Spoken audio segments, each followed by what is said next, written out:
You're listening to Backstage Pass podcast, hosted by Hannah Trickwell and brought to you by Thomann. Markus Immesberger, how are you? I'm very good, and it was a really, really good pronunciation. Very good, well done. I've been worrying about that all day, I'm not going to lie. I had the same with your name as well a little bit, but I guess it's Trickwell? Yes, perfect. Very good. Yeah, I wasn't sure. So you work at Sony Music. Tell us what you do there. That's correct. I'm working at Sony Music Germany, and my role there is being a product manager, which means I'm responsible for setting up, creating, and implementing artist campaigns, which basically means as soon as an artist releases an album, I'm in charge to come up with ideas for campaigns, coordinate all the different departments within our label that we obviously have, like promotion teams, marketing teams, and on our sales teams to come up with the best possible setup for our artists and their products. It sounds like a busy job. It actually is, and but the fun part is that it's never the same. So because obviously every artist is different, every music is different, and you can't actually come up with blueprints. You can't say, "Oh, I've done that before. I do it here as well. Should work for this artist as well." That's not how it works because it's always different.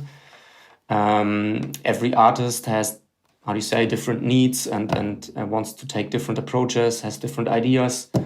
And that makes it very interesting, but also very challenging because there's never time to breathe. You always have to come up with something new. And do you get any sleep? I do get a lot of sleep, don't worry. It's maybe not a 9-to-5 job, but it's still a regular job. I think it's always the same when I talk to friends. They always think like, you're always on concerts and you're always like traveling with artists. But basically, that's maybe just 15% of the job, and the rest is an office job. So it's right. Yeah. Yes, it's maybe not a normal job, but it's a regular job. Do you ever get artists that come to you that have their complete plan laid out and just want to do what they want to do, I guess? Yes, basically, most of the bigger artists I'm working with, they normally always already have a setup and plan and an idea, and you're just there to kind of implement it into the local market. There's not so much room then to come up with other ideas or your own ideas.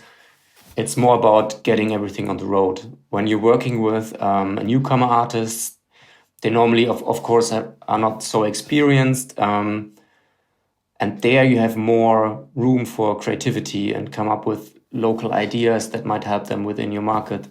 But yes, when you work with big artists, especially when you talk about big international artists, there's normally, let's say 80% of everything is already set up and in place. How does Germany differ in terms of, like, if an artist has to change things or amend things slightly to work well for a German audience? I think a good example could be the German radio landscape.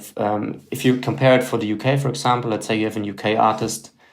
In the UK, you more or less have maybe 3 radio stations that matter. Like you have Radio 1. I mean, correct me if I'm wrong, but you have Radio 1, you have Capital, right? And you have, what's the third one, the big one? Yeah. So in Germany, as we have a federalistic radio landscape, if you really want to have, let's say, successful, proper airplay, like having an airplay hit, you need to be played by nearly 50 radio stations. So that's one 50. Big 50, like 150. So that's a big difference. Wow. Let's say when you want to be like a top 10 radio hit, then you nearly have to be played by those stations, by all of them. That's, for example, one thing. So when you want to do radio visits in Germany, it's not done by just traveling to one station. So if they come into our market and they want to do a proper radio visit, then it's more or less traveling through the entire country and do at least 10 to 15 visits. So that's a big difference, for example. That's a lot of work for like radio pluggers. Yes. I'm guessing radio pluggers is a big thing in Germany because of that. Yes, yeah, that's true. And that's why we normally also divide our teams. Every promoter has its own stations he's taking care of, obviously, because it's too many stations. In Germany, we don't have so many tastemaker blogs or, let's say, blogs that really have a massive influence like international ones you have. That's something we don't have in Germany, at least not that many and not so many credible ones, which makes it a bigger challenge when you come up with a new artist that might be a little bit more credible. There's just limited outlets you can reach out to. And then you need to make sure that those want to feature your artist. So that's one thing. We are more limited in terms of media outlets than other countries. For me, like I've used radio pluggers sometimes, or I've just focused the whole campaign budget around online advertising. And trying different things like that to see what works. But the online advertising thing, especially in social media, has been a fairly new thing. Is that like a big part of what you do specifically? Definitely. So one point you always have to keep in mind when working with an artist is we normally try to define the right target group for them, and this actually gives you kind of a guideline to which media you have to go. And I think it really depends on the genre you're working with. Let's say you're working with a more sophisticated older rock band, it's definitely more classical media or more classic media. Okay. But when it comes to younger artists, especially hip hop, I think is a good example, and rap music is totally different to any other genre. It's very driven by social media and TikTok and online. You don't need to come up with a print ad or TV appearance for an hip hop rap artist. That's not where the young kids are, So I think it really depends on the genre you're working. And then on the specific project, it's so individual, any project. And also I wouldn't say there's a blueprint. Do labels put way more effort into getting the playlist spots than anything else? Or is it kind of even effort to getting it on radio or playlist, or does it depend on the artist? Well, over the last year, it definitely changed. And I would say we are definitely focusing most on streaming. There are also like projects that may be more driven by radio than others. And some projects are definitely more driven by streaming than others. But I think it's also kind of right to say if you don't get the right playlist ads on Spotify and the other partners, then it's very hard to get to a new level or get a certain kind of success. So I think streaming is all over the place already. When I've spoken to radio presenters before, they've kind of said a lot of the new editions are sometimes taken from how well they're doing on the streaming platforms. So that's that makes true. sense. Same in Germany. So the radio stations looking a lot at streaming figures as well, and we can use good streaming stats. We can use them as arguments, definitely, and we do. So I think streaming, we call it maybe a streaming first approach, is definitely always part of a setup. So you need to be doing good in streaming. Is doing good at streaming essential for a newcomer, or are Sony Music or majors in general still open to taking a risk on a brand new artist that doesn't have a fan base at all? Well, it depends. Some projects you're starting from scratch, definitely, right? Which is always the hardest to do.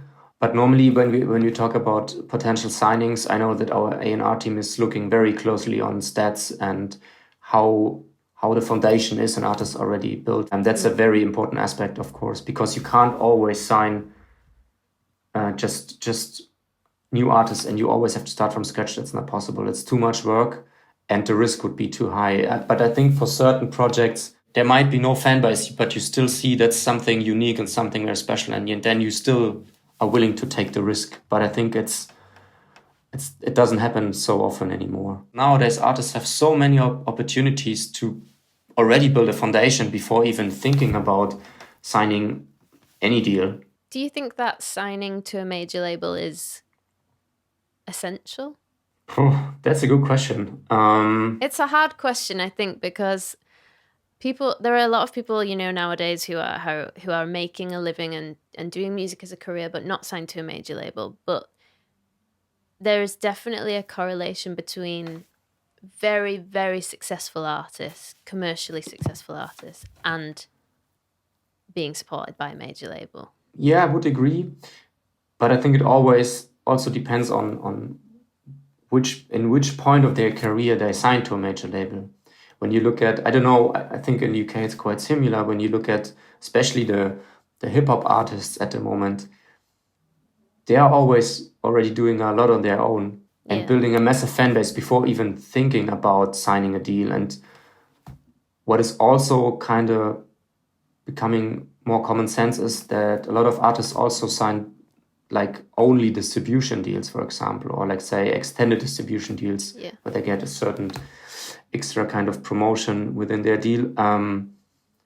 So there's so many different ways how you can sign to a major label that I think it's just a question of what an artist wants and what maybe the best kind of deal would be for him. Not every artist is made for a straight, regular major deal where they get their advanced fee and then that's it, and then we just start working.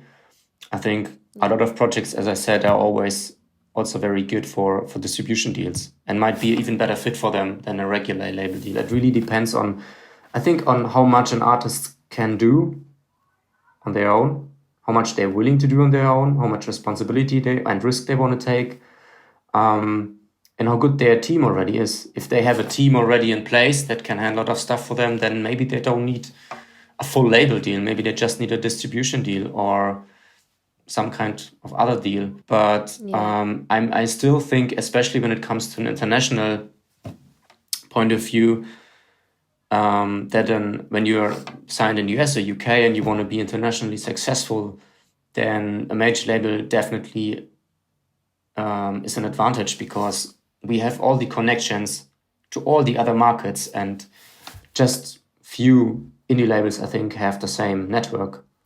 And that's definitely something you can't do on your own. You can't have teams around the world and coordinate everything on your own when it comes to a global scale. I think that's not possible. I mean, think about, I don't know, something like Ed Sheeran, and think about them doing everything on their own globally. That would be like, I don't know, killing everybody.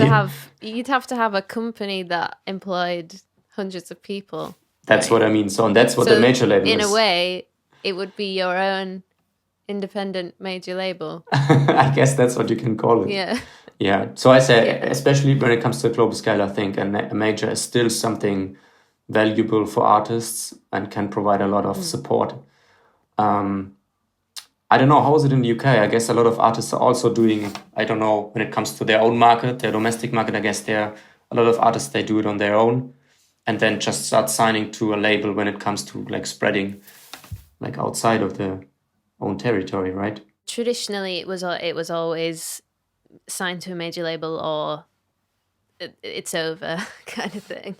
And I know a lot of musicians who are independent, and some of them who are independent who are building things up with the hopes of signing to a major label, and some of them who are building things up with not necessarily the hopes of signing to a major label, but just to build their own career, their own way and their own team. From the experiences of my friends who are signed to major labels, it's very much like what you say. They've built up a fan base and a reputation and have honed their craft and stuff to a certain point where then a major label has approached them about, investing in them and taking their career to the next level. I mean, I hate that phrase, the next level, but that's kind of what it means, right? And so I just think there's loads of different ways to do it now, which is great because it's easier than ever to make music. More people than ever are making music at home and in their bedrooms. And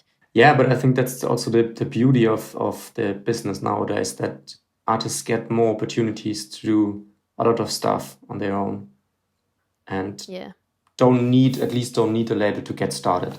Do the publishers get involved much in the product campaign itself? They're not part of the actual setup when we come up with a campaign, but when it, for example, comes to sync deals or something like that, then definitely we have to also get in touch with them. But for the regular campaigns, normally no. It sounds like there's a lot of people to get ideas through. Yes, it can be frustrating a lot of times. And it happens a lot of times that you think a really great idea and you're already like, yeah, that's it. And we have to do that. And then you just put it in front of your colleagues or the artists, their management camp, and then you're like, no, they don't want to do that, or like, we don't think that works. But I think that's also why it's very important that you have, in the beginning, you have to get to know your artist. And when you're just like one market, let's say Germany, even if it's a big market, and you say, I have this special idea for the campaign, then you need to get the attention of them first. Then if management likes it, they normally put it in front of the artist. And then you still need to get the artist's attention. And I'm pretty sure as soon as a new record is about to come out and all the machines begin to run, then I'm pretty sure the schedule of a big artist is very, very tight as well and very full. But I think it's part of the job. You need to be persistent, and you need to be aware that a lot of stuff you might have, you might want to do, or you might have in your head, what could work for your market might not happen. How do you be persistent without being annoying? Yeah. Yeah. I think you can be persistent when you know that your idea or your plan you came up with definitely fits the artist's profile and everything he stands for. I think then you can be persistent, because then it's more about being convincing. But that's also why we have a team, and we're deciding as a team if something is good or not good. So there's already a certain evaluation going on before putting it in front of a management camp. And then it's also always like a thing of how good is your relationship with a camp. Definitely. Are you working with them since years? Then it's different, because then they trust you more than if it's like the first campaign and they don't know you. That definitely plays a role. If you have an idea that's like a visual idea, like an image or a video of something that they've done that just needs to be repackaged, or is that something that you make yourself, or do you actually, are you like super hands-on with the creative side of it? Definitely. So there's with international artists, there's like also a lot of creatives are being provided by the artist camp or the repertoire owner, the other Sony territories. But we're also creating local content pieces. That's definitely part of adjusting a campaign into the local market.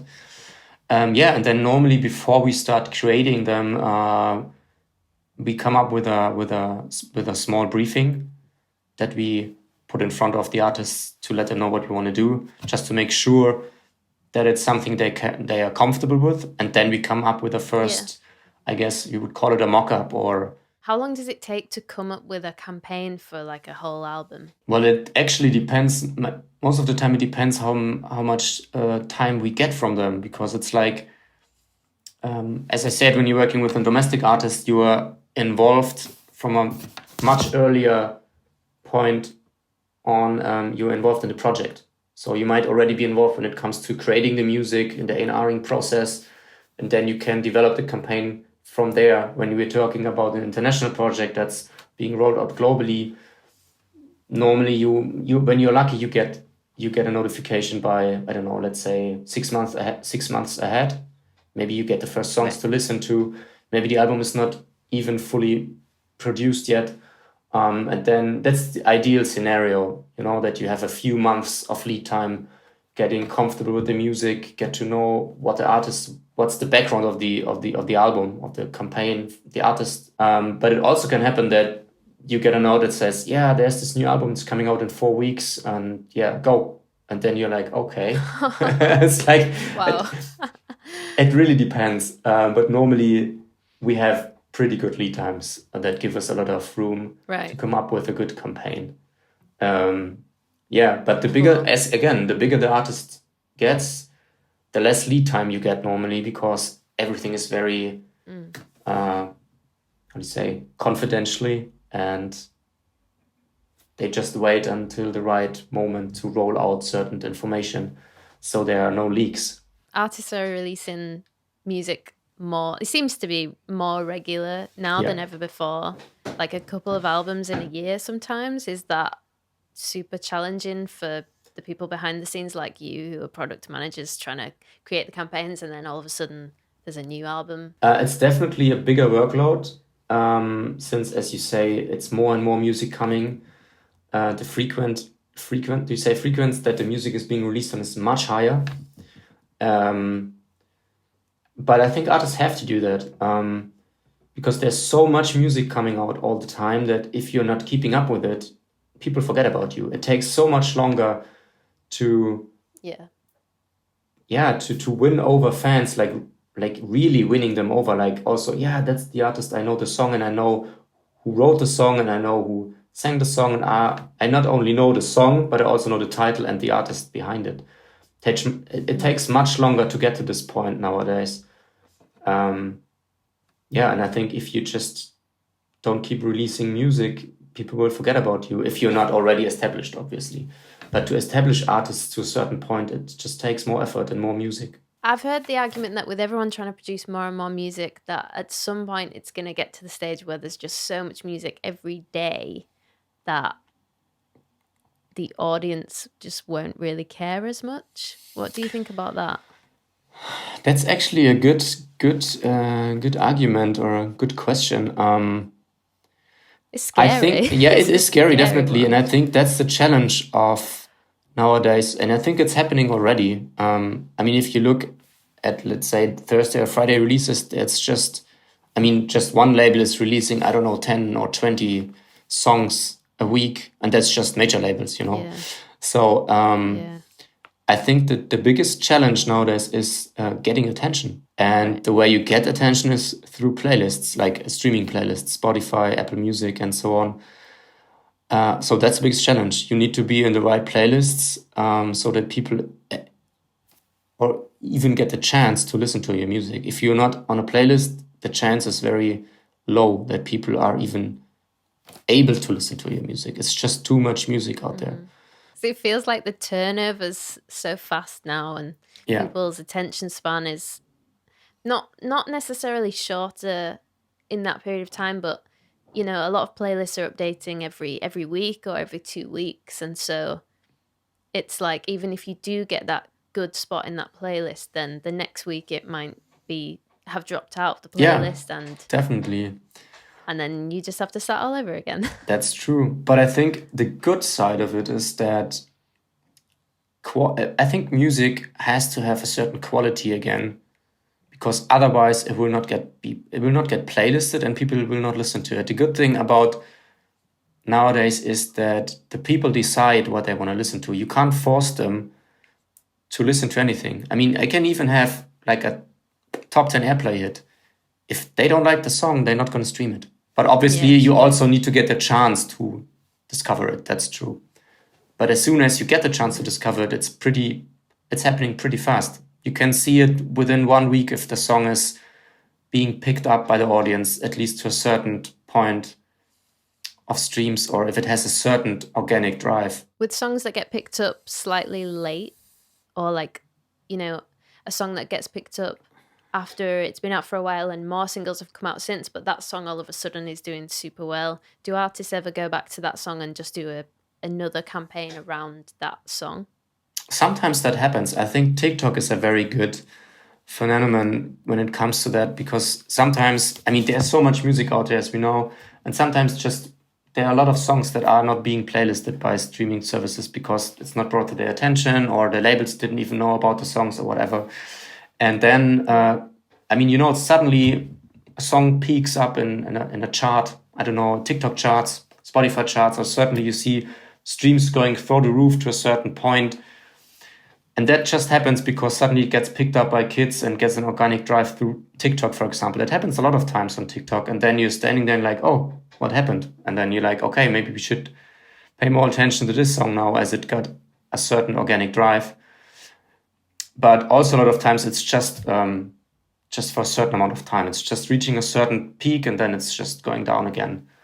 The question always is, how sustainable is the organic drive? Is it just a certain amount of people that just, we like the song and there's a, organic TikTok phenomenon going around and then it dies again? Or is it something that keeps on growing? It becomes like a viral trend. That's the difference. So TikTok's like a short form. There are other short form apps, but I feel like that's the most popular one right now. Is TikTok something that labels are putting a lot of effort into in terms of like a campaign. Yeah, definitely. So it's getting more and more in the center of attention. But also there, it really depends on the target group, and which kind of target group you want to reach or expand to, because it's obviously a very young driven platform with very young people on it. Yeah. I wouldn't say I would do a TikTok campaign for Led Zeppelin record, but when it comes to rap music, for example, You never know. Of course, you never know. I would be happy if more young people listen to Led Zeppelin, but how did you get into being a product manager? maybe I followed kind of the boring classic approach. I studied media management, which is already like, I don't know, 10 years ago. And then I started, while I was studying, I did an internship with Sony in the international department back then, and then was a working student, and then was lucky to get offered a job, well, basically my current position, and then started working as a product manager. It's a quite boring way of getting into the job, but yeah, that's how it happened. Do you think? Yeah, I don't have. It's a cool job. It sounds like a cool job. It's definitely a cool job, and it's not boring. Yeah, it's that's what I like about it. And you're working a lot with people, and that's what I love. And I think working with artists is not only working with people, it's special because artists are special people. I think it's like their minds work differently, and sounds negative, but there's so many egos you have to handle within this business, in this position. If it could be your colleagues, it's definitely the artist, it's the management, it's your colleagues from other territories, and I don't know, the media partners can be divas as well. So no, but I think you've got to have some level of ego as a performer, or just to be in the industry. You've got to have some, even if it's a little one, you've got to have like a solid ego going. You need to have an ego to play in a stadium, I don't know, in front of 10,000 of people. That's not something everybody can do, or even play in front of 100 people.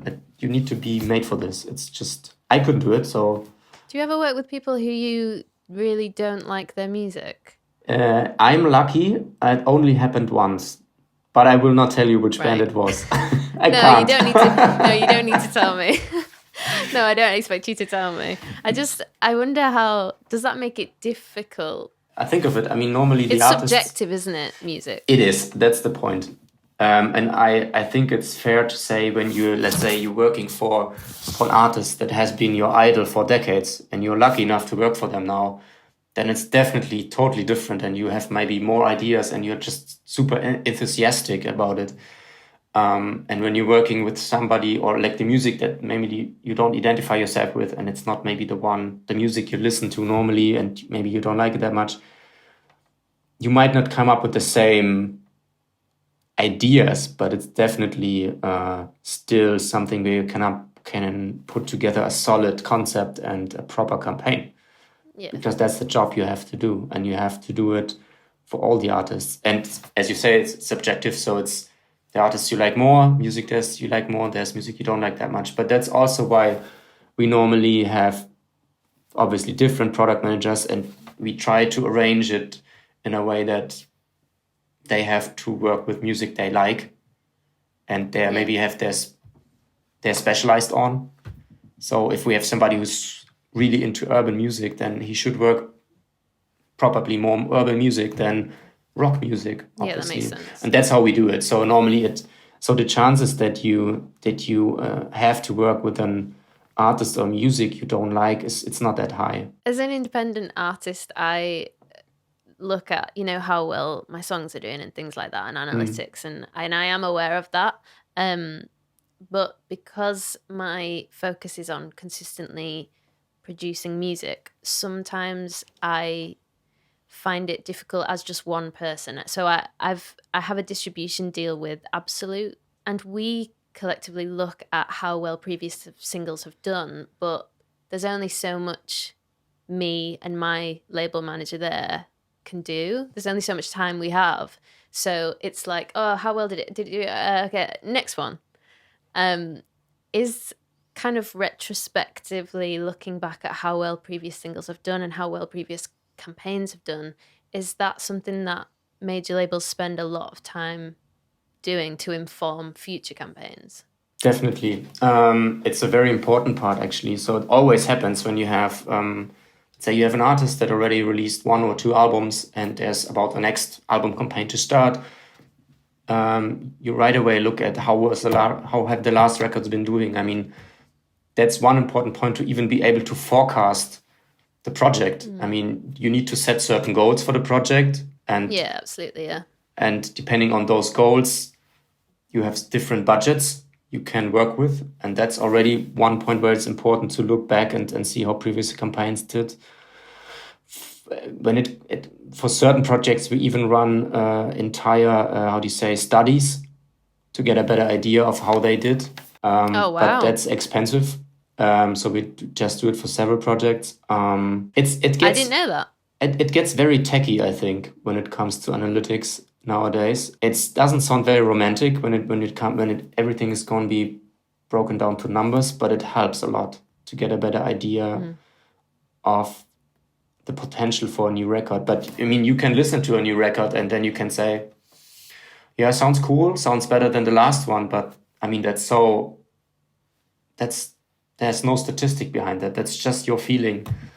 And you should at least try to combine this feeling with some numbers, which brings me to a problem when we have a newcomer artist. So first record out, there's no benchmark. So you have to set one. So that's the difficult part when you start working with an artist. Building the story is always more difficult than working with a AAA name. I mean, everybody the attention is much bigger than everybody knows the artist. Oh yeah, we should work with the artist. That's AAA. So, but yeah, starting from scratch is the most difficult part.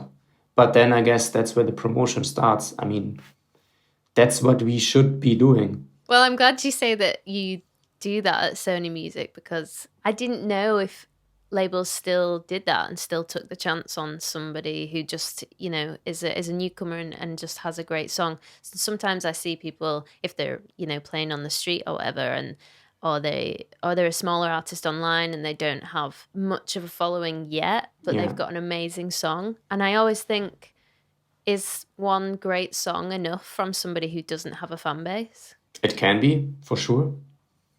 It depends on the song. Maybe a good example I like to come up with is maybe Tash Sultana. She started on this. Yes. Yeah, you know her. So big fan of Tash Sultana. Yeah. Yeah, I worked with her from the beginning in Germany, and maybe you know her history. She started like playing on the streets, and then she started like uploading her music, like she called it bedroom sessions, to YouTube, and then there was this one song, Jungle, that just got viral. It was just one song.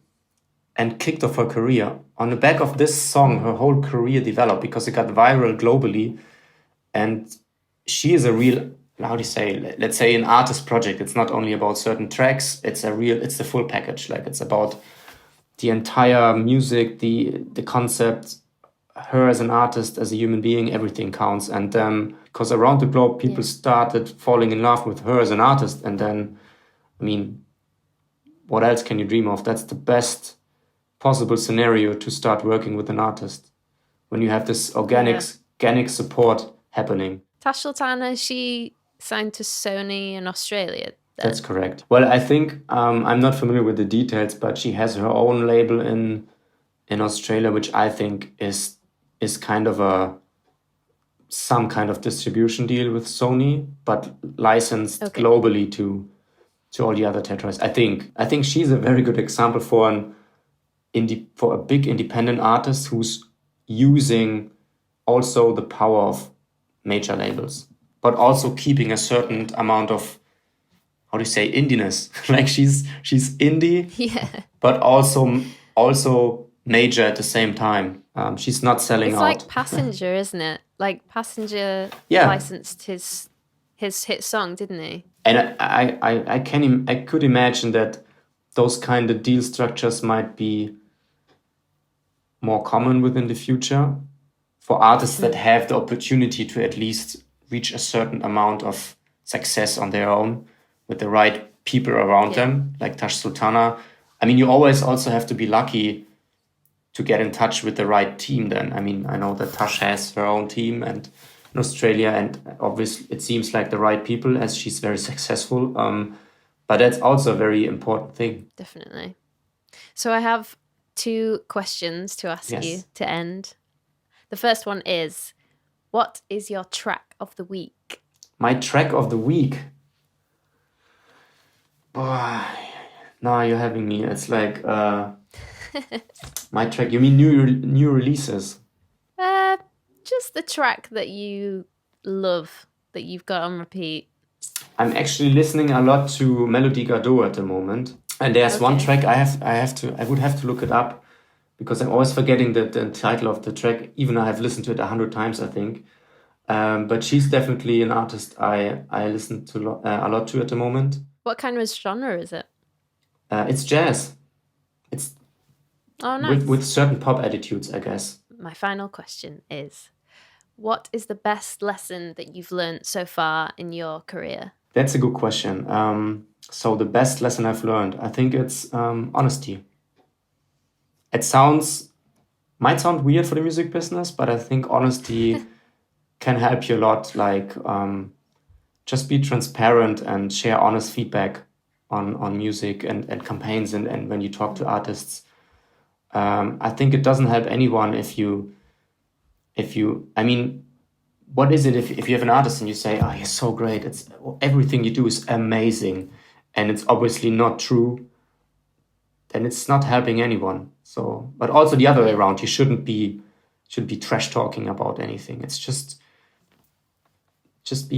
have an honest conversation about stuff, like be transparent. Yeah, that's it. No bullshit talk. Don't try to find any excuses. Just if there's a problem or challenge, just address it. The most growth comes from honesty in the end, even though it might be painful initially. Yeah. But yeah. And if you want to build a longer and long-term relationship with anyone in the business, I think you should try to do it that way. Because then they know they can count on you. You're not talking any bullshit. It's that easy. It's that simple. Yeah. Well, thanks so much for talking to me today. It was a pleasure, Hannah. I hope you have a good day. And you too. Yeah, it's been great speaking to you. Likewise. It was lovely. Thanks for tuning into this episode. Be sure to hit subscribe and leave a comment to let us know what you think. And I will see you next time on Backstage Pass.